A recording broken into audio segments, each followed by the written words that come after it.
I was lying in a hospital bed, tubes in my arm, the hum of the IV the only steady thing in the room, when the nurse handed me my phone. "Your son said it's urgent," she whispered. I should have known then that whatever waited on the other end wouldn't be good news. "Hey." "Mom?" Brandon said, his voice casual, almost bored. "I'm getting married tomorrow." "Oh, and your house and car?" "Sold." For a moment the world went silent. Only the heart monitor answered him, one sharp beep at a time. "I'm sorry," I said, my throat dry. "What did you just say?" "The house, yours, mine, whatever, it's handled," he said. "We needed the money for the new place. The car's gone too." "Don't freak out, Mom. You weren't driving anyway." I felt the room tilt. The edges blurred. He kept talking. Words tumbling like stones. Handled, money. Better this way. And I laughed. Quiet, breathless. A sound so strange the nurse peeked back in to check on me. "What's so funny?" he asked, irritation already creeping in. "You really think you sold my house?" I whispered, smiling though my hands were shaking. A pause. "What are you talking about?" "You think you've got it all," I murmured.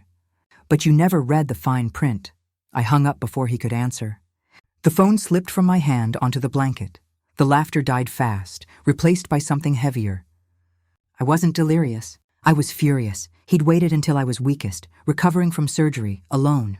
He hadn't visited once, not even when they said there might be complications. But somehow he'd found time to sell my home, or so he thought. The nurse touched my shoulder. "You need to breathe, Mrs. Brooks."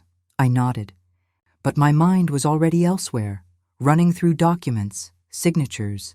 The lawyer's calm voice from a year ago. He thought he'd won. He had no idea what I'd done. After the call, I couldn't sleep that night. Every time I closed my eyes, I saw my son's face, not the man he'd become, but the boy he once was, sitting on our porch with scraped knees and chocolate on his chin. How does that kind of love turn into this kind of betrayal? A year earlier, after my husband died, I was drowning in grief. The house felt like a museum of memories I wasn't ready to see. Every creak in the hallway reminded me of his footsteps. Every coffee cup still carried the faint mark of his lips. I barely ate. I barely spoke. That's when Brandon started visiting again. He brought flowers, groceries, and the soft voice of concern. "Mom," he said one night, "you shouldn't have to handle all this paperwork alone. Let me help." He leaned across the table, eyes wide and earnest, the same eyes that used to beg for 5 more minutes before bedtime. "If we put the house in my name temporarily, it'll help with the taxes. I'll handle everything. It's just a formality." I remember how warm his hand felt when he covered mine. I remember wanting to believe him. The next morning, I signed the temporary transfer. I told myself it was trust, not weakness. I wanted to think my son was finally stepping up. But that night, lying awake, something itched at the back of my mind. He'd been too quick, too sure. He hadn't wanted me to call the lawyer, so I did anyway, quietly. Mr. Caldwell, my husband's old attorney, listened without judgment. Then he said, "If you want to protect yourself, we'll set up a trust. You'll remain the primary owner. And if anything's altered without your consent, anything at all, the property reverts back to you automatically." I hesitated. "That seems paranoid." "Ma'am," he said gently, "it's called being careful, especially when grief clouds judgment," so I agreed. He filed the paperwork. He added what he called the clause, a small, silent lock buried deep in legal text that no one but him and I knew existed. When Brandon came by again, smiling and confident, I handed him the papers to sign. He didn't read them. He just smiled and said, "See, Mom? Easy." He thought he'd won, and I thought I'd found peace. But peace built on suspicion never lasts long. Every time he called after that, his tone was colder. He stopped asking how I was. He only asked about the house, the accounts, the insurance. Still, I said nothing. I wanted to believe there was still something left of the boy I raised. Then the hospital came. The surgery, the weakness, and his phone call. That was when I realized he'd never wanted to help me. He'd been waiting for me to disappear. The morning after the call, I sat upright in my hospital bed, staring at the thin beige curtain that separated me from the next patient. The air smelled faintly of disinfectant and stale coffee. Somewhere down the hall, a nurse laughed at something, Life was moving on like nothing had happened, but inside me, something had shifted. I wasn't broken. I was planning. I called Mr. Caldwell from the hospital's lounge phone. My voice trembled at first, but it steadied when he answered. "Mrs. Brooks," he said, his tone cautious. "You sound—" "Not great. I've been better," I told him. "But I need to know if the clause still stands." There was a pause. Then the quiet rustle of papers on his end. "Yes, everything we put in place remains valid." "Did something happen?" I exhaled slowly. "My son sold my house." Silence. Then calm professionalism. "Not legally, he didn't. That sale can't hold if it was done with forged or expired authority. If he used the old power of attorney, it's already null. The moment that document was used, the clause you signed triggered automatically." I closed my eyes, my hand pressed against my chest to feel the slow rhythm of my heart. "So what happens now?" "We file a quiet title action," he explained.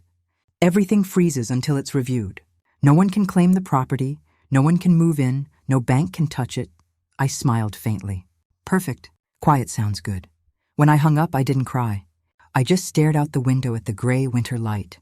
Somewhere out there, Brandon was buying flowers, renting tuxedos, toasting to his future. He thought I was tucked away, old, frail, forgotten. He had no idea that I'd already turned the key in a lock he didn't even know existed. That afternoon, my friend Eileen stopped by with her usual energy, flowers in one hand, cookies in the other.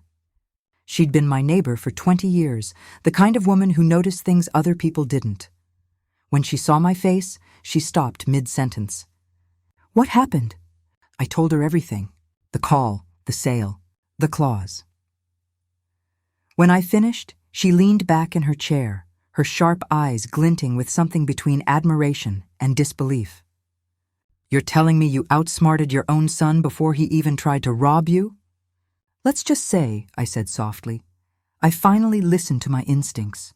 She shook her head. "I told you years ago, Helen. Always have a backup deed." "You did," I admitted. "And I did," Eileen smiled. "Then let him dig his own hole." That night I couldn't sleep, but not from worry. For the first time in months, my thoughts were clear. Every fear, every regret, every moment I'd stayed silent, it was all fuel now. I wasn't angry anymore. I was focused. By morning, I had my plan written out on the back of a hospital form. Call Caldwell again for filing updates. Contact the county title office once discharged. Retrieve the backup documents from Eileen's safe. Say nothing to Brandon. Not a word. Let him think he'd won. Let him walk into his wedding smiling, holding keys that opened nothing. I'd learned a long time ago that revenge didn't need to be loud to be effective. Sometimes the quietest storms do the most damage, and this one was already rolling in. 2 weeks later, I was discharged from the hospital. My legs were still weak, but my mind had never felt sharper. Eileen was waiting for me outside in her old van, a plaid blanket folded on the seat and a thermos of peppermint tea between us. "You ready?" she asked. "As I'll ever be," I said. Instead of driving me home, she took me straight to the county title office. The woman behind the desk looked bored until she typed in my name, Helen Brooks, and her face shifted. She called someone from the back, and within minutes, I was sitting in a small room with a notary and a file thicker than a Bible. My name was still there, still the owner, still the trustee. The forged transfer was frozen, legally tangled in the web I'd quietly spun a year before. I signed the papers with a hand that trembled only slightly. When the notary stamped them, I whispered, "Let it freeze in his hands." Eileen smiled. "That's my girl." I didn't tell Brandon. I didn't call. I didn't text. I wanted him to walk into that wedding, thinking he'd outsmarted me, thinking the world was his. I wanted the fall to be silent, certain, and complete. On his wedding day, I stayed at Eileen's house. We watched the sunset over her garden, sipping tea. Somewhere across town, there were white roses, a rented mansion, champagne toasts, and a boy who thought his mother's silence meant surrender. Let him celebrate. By the next morning, the county database had updated. The title was officially marked in dispute. The sale was void pending investigation. I didn't need to post anything or tell a soul. The truth was doing the work for me. Eileen, of course, found out before I did. She had a cousin who worked at the county office and loved to gossip. "Word's spreading fast," she said that evening. The buyers are panicking. Their lawyer says they can't close the deal. Good, I said. Let them call him before I do. A day later they did. My phone buzzed in the middle of the afternoon. An unknown number. I almost ignored it, but curiosity got the better of me. Mrs. Brooks? A woman's voice asked, tight with panic. This is Tiffany, Brandon's wife. Why are there people at our house saying it's not ours? I leaned back in my chair. Our house? I repeated slowly. You mean my house. They said the sale is frozen, that the title is under investigation, she snapped. Brandon said it was his. He showed me the deed. I sighed. He showed you a deed, but not the trust, not the clause, not the actual ownership documents. What he sold you was air. You can't do this to us, she cried. We're married. We have a future. You bought a fantasy, dear, I said softly. And I warned him. He just didn't listen. There was a silence on the line, followed by shaky breathing. He said you were sick, that you didn't understand what you were signing. I understood perfectly, I said. And now you do too. I hung up before she could say another word. My hands were steady this time. There was no satisfaction, no triumph, just a quiet, steady calm. The kind that comes when truth finally catches up to lies. Eileen found me sitting on her porch when she came home. That call didn't sound pleasant. It wasn't, I said. But it was necessary. She studied me for a moment. You don't look angry. I'm not, I said. I'm done. That night, as I watched the porch light flicker against the dark, I thought about all the times I'd stayed silent for the sake of peace. Marriage, motherhood, grief. You tell yourself silence is strength. But sometimes silence is what they count on. Brandon counted on it. He mistook my quiet for weakness. Now it was the weapon he never saw coming. It started 3 days later. Eileen and I were sitting at her kitchen table, the smell of cinnamon rolls filling the air, when my phone buzzed again. This time, it wasn't an unknown number. It was the county clerk's office. They confirmed what I already suspected. The property was under full investigation for a forged signature and fraudulent sale. The bank had frozen all related accounts. I thanked the clerk politely, hung up, and sat back in my chair. Eileen arched a brow. That's the sound of karma calling collect. I smiled faintly. No, that's the sound of my son realizing the check bounced. That afternoon, I decided to take one last step. I opened my laptop, went to the county's public property portal, and there it was in clean, red letters, title in dispute. Owner, Helen Brooks, trustee. I took a screenshot and posted it to Facebook. No caption, no explanation, just the truth. It took less than an hour for the comments to start. People from his side of the family, old neighbors, even some of his friends. The whispers began to spread. Isn't that his mom's house? Didn't she just get out of the hospital? The story unraveled faster than I expected. The next morning I got another call. This time it was Tiffany again, his wife. Her voice was different now, smaller, like someone who'd stopped pretending. He's gone, she said flatly. He took the last of our money and left a note saying he had to fix things. But there's nothing to fix, is there? I didn't answer. He lied to me, she continued, her words breaking. He said you'd given us the house as a wedding gift. That it was yours, but you wanted us to have it. I was such a fool. No, I said softly. You believed someone you loved. That's not foolish. It's human. She let out a shaky breath.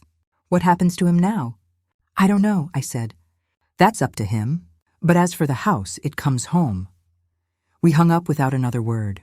For a long time, I just sat there, staring at the rain sliding down the window. I didn't feel proud. I didn't feel victorious, only tired. Because even justice, when it finally arrives, weighs heavy on the heart. A week later, I had to go to court for the title hearing. Eileen insisted on coming with me.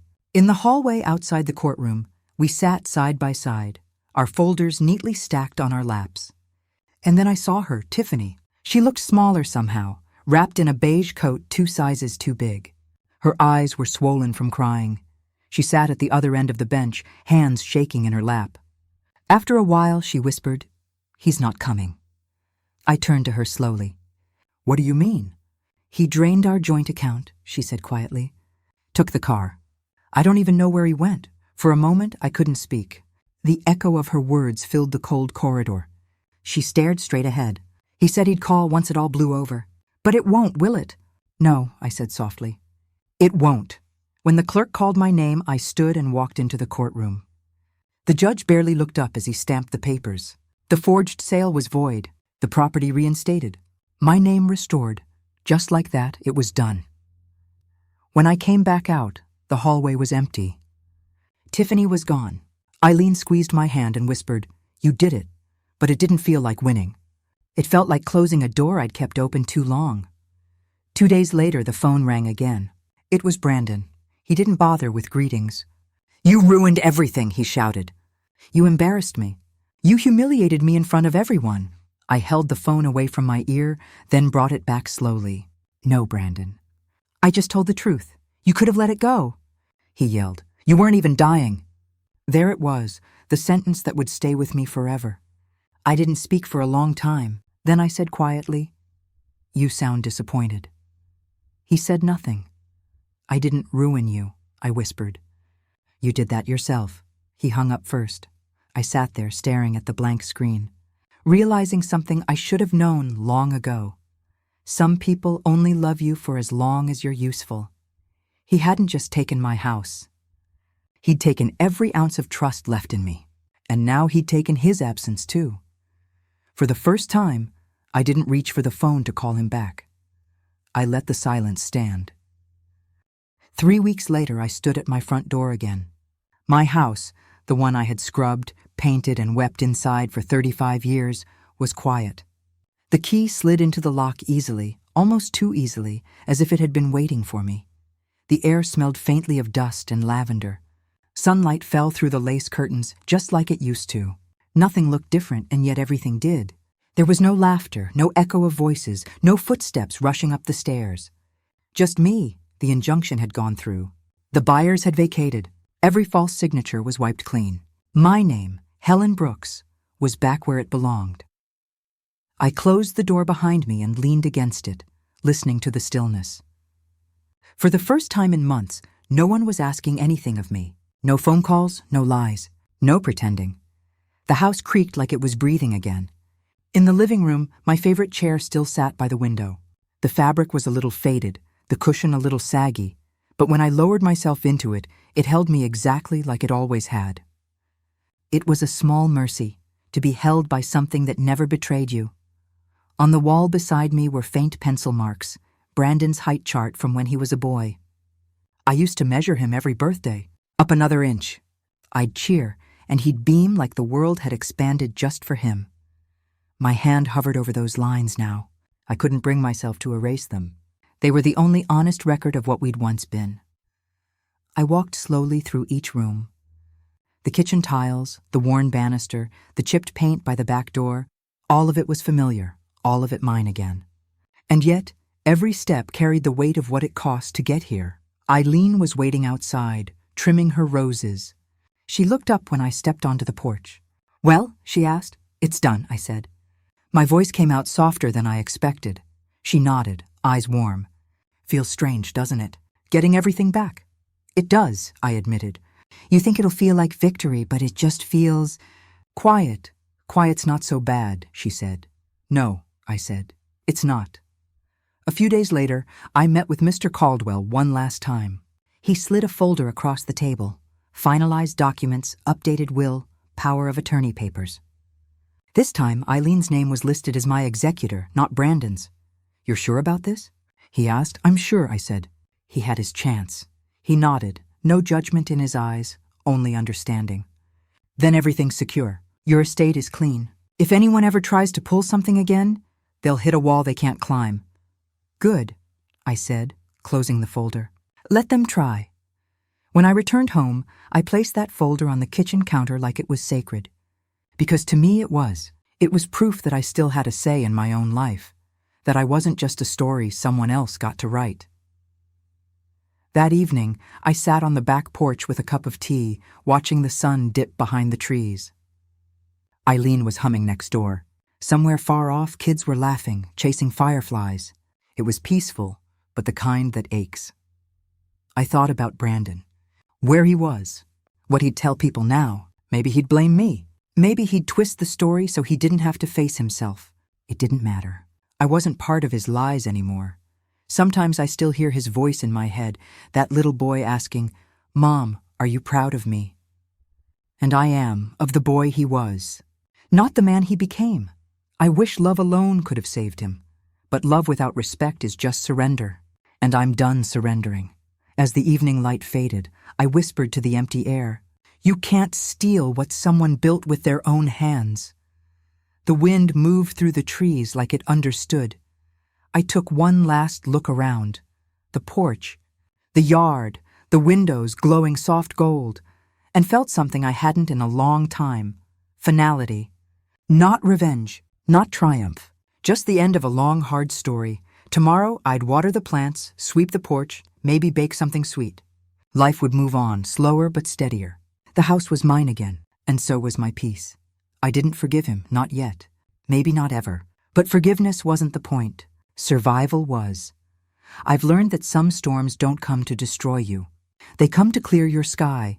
And that night, as I locked the door and turned out the light, I realized, for the first time in a long time, I wasn't afraid anymore.